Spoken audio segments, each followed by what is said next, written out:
প্রিয় বন্ধুরা, সবাই কেমন আছো? আজকে আমি তোমাদের জন্য নিয়ে এসেছি পেট ভর্তি ডিমওয়ালা ট্যাংরা মাছের রেসিপি। এখন আমি সব মশলা একে একে শিলনোড়ায় বেটে নেব, তোমরা দেখতে থাকো। এখন আমার সব মশলা বাটা কমপ্লিট হলো। এখন আমি মশলাগুলো কড়াইয়ে সব একে একে দেবো, তোমরা দেখো। পেঁয়াজ বাটা,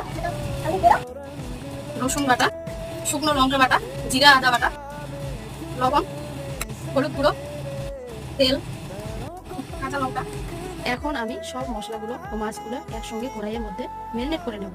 তারপরে হালকা পরিমাণ জল দিয়ে গ্যাস ওভেনে বসিয়ে দেব। এখন মাছ ও মশলার গন্ধ যাতে না থাকে তাই একটু ভালো করে কষে নেব। ভালোভাবে কষা হয়ে গেলে পরিমাণ মতো জল দিয়ে দেবো। ও আমার রান্না রেডি। আমার হাজব্যান্ড ও আমার মেয়ে রান্নার অপেক্ষায় বসে আছে, আমি ওদের এখন খাবার পরিবেশন করে দেবো। কি গো, কেমন হয়েছে বলো?